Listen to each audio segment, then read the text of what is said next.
Good day, beautiful soul family, and welcome back to Miracles Beneath the Surface. All the honor and all the glory and praise goes to our Heavenly Father in Yeshua's name. Beautiful soul family,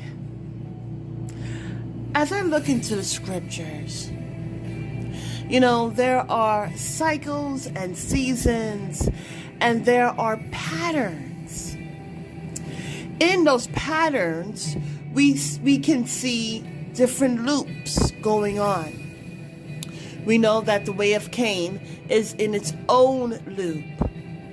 But as we set that aside and we look to the loops that we are in, our ancestors, and where we're going tomorrow, the question that comes to my mind is this. What is it exactly? You see, here is insanity. First, let me ask the question. Why is it that the Israelites,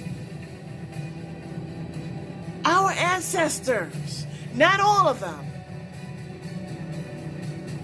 because as we look in Abraham's account,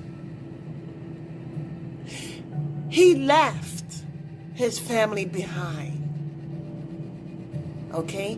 His father was an idol maker and an idol worshiper. He was worshiping the things that he made.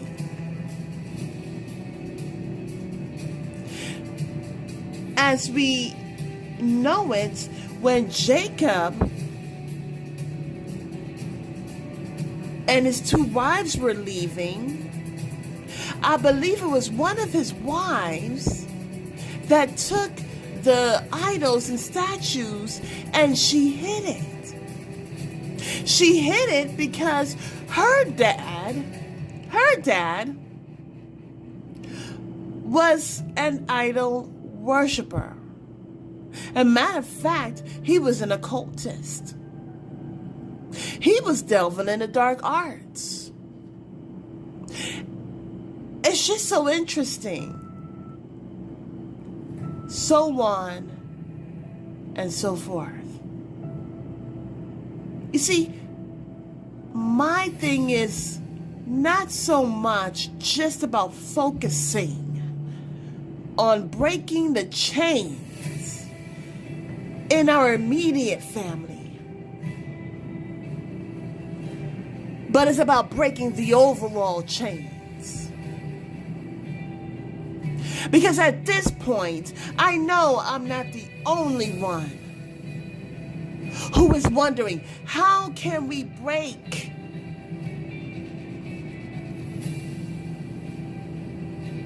our ancestral chains? How can we bring forth change as we're reading the scriptures, as we're seeing over and over again? If we always do what we've always done, then we'll always be what we're always been. If we always do what we've always done, then we will always be where we have always been. And I don't know about you, but as I look around, I believe it is high time that we break the overall chains. So you may ask me, well, Marlene, what is that? Well, I'll tell you. What I have been seeing over and over again. And you know what? When I think about it, I can understand. I can understand why this keeps on happening to this very day. You see, there's been so much confusion. We don't speak our native tongue. Our names were changed. Locations have been changed. The names of locations has been changed. So much manipulations, so much spellbound. I can understand that. But the thing about it, beautiful soul family, is that we have to understand that those are all external forces. What about that of which is going on within? So as I read the scriptures and I understand about my life, that I have the opportunity, hallelujah, to utilize change in how I see life, change in what I do with my life. Do I choose to live it the way of the world, or do I choose to live my life in righteousness? No, it's not going to be easy. But it's about that decision that we make in our life, that we say, you know what? No, I'm going to break these chains in my family. I am also going to break these chains in my ancestral bloodline. So what has got me fired up? Well, like I've stated, and let me get to it. Time and time again, we see in the Bible where God rescues us. We repent. We beg for His mercy. And because of His unconditional love, He extends His mercy upon us and He rescues us. But He rescues us according to the promises that He made with Abraham. Hallelujah.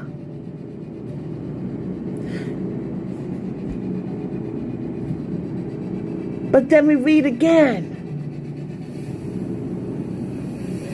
I was in 2 Chronicles. Man had a kingship. But then later on, he worshipped other gods. And the Israelites, this is before then, they worshipped, they concocted a golden calf. The Holy Spirit brought this to my mind.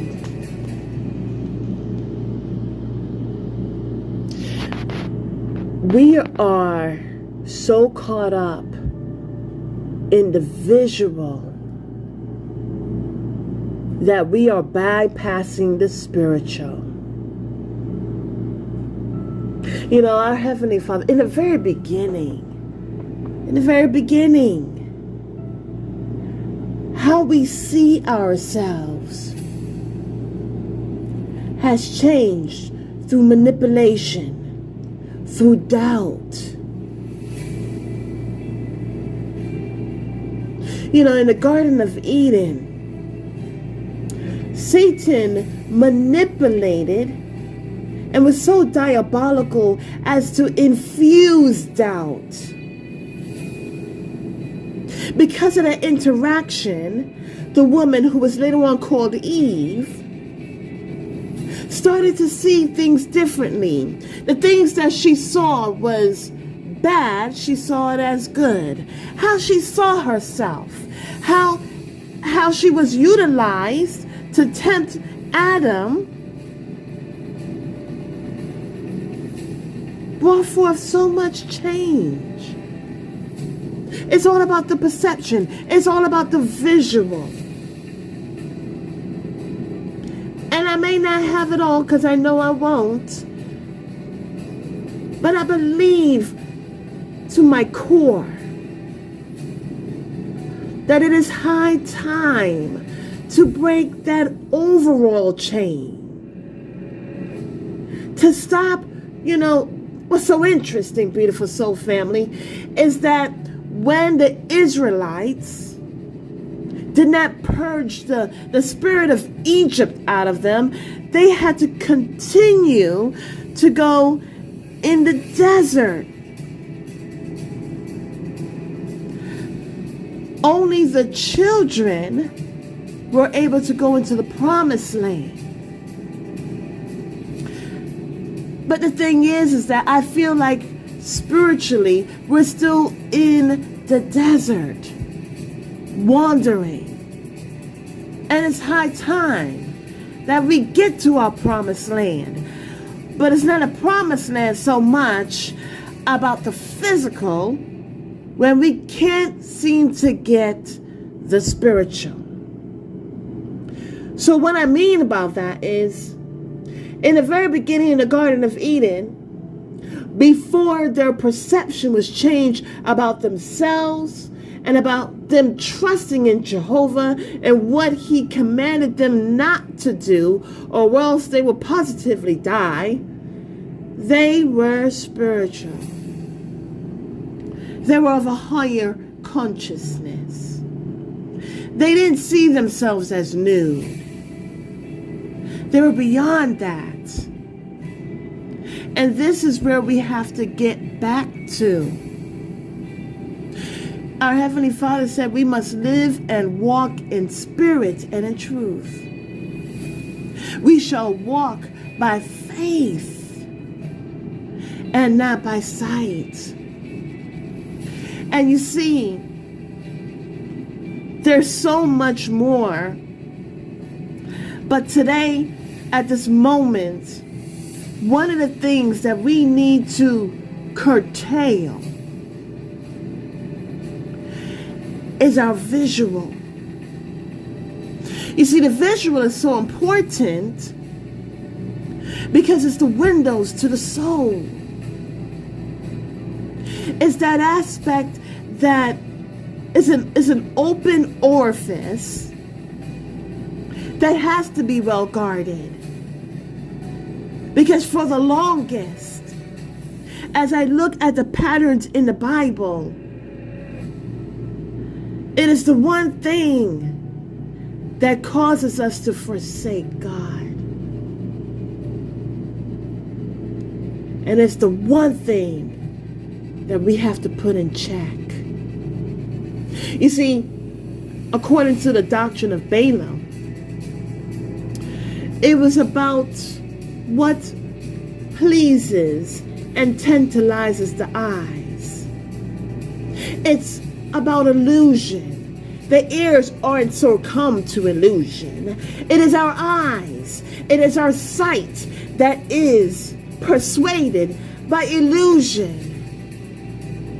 And so we have to understand that we are spiritual beings. We have to understand that we are children of God. We have to understand that we are living in the world, but we are not of it. We have to understand that our King and Savior is not in the government. He said his kingdom is no part of this world. And so we need to find the strength within. As the ants are functioning, we must find that strength within and say we don't need to see something physical in order to believe it. And I believe when we come to that appointed time, my beautiful sisters and brothers, beautiful soul family, that is when we will come to the root of what causes these surface situations. And when we break that chain, hallelujah, through repentance, begging for his mercy, and taking a stand and saying, you know what, I'm going to take a stand. And I'm not going to forsake my Heavenly Father. I'm not going to walk by sight, but by faith and trust.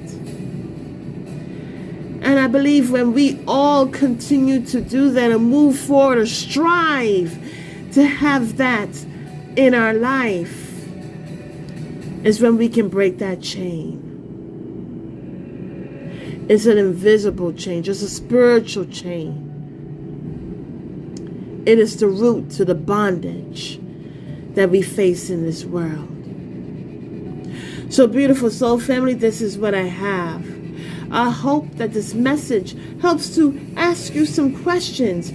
If I always do what I've always done, then I always get what I always gotten. And if I always do what I always done, then I'll always be where I've always been. Have a beautiful and wonderful day.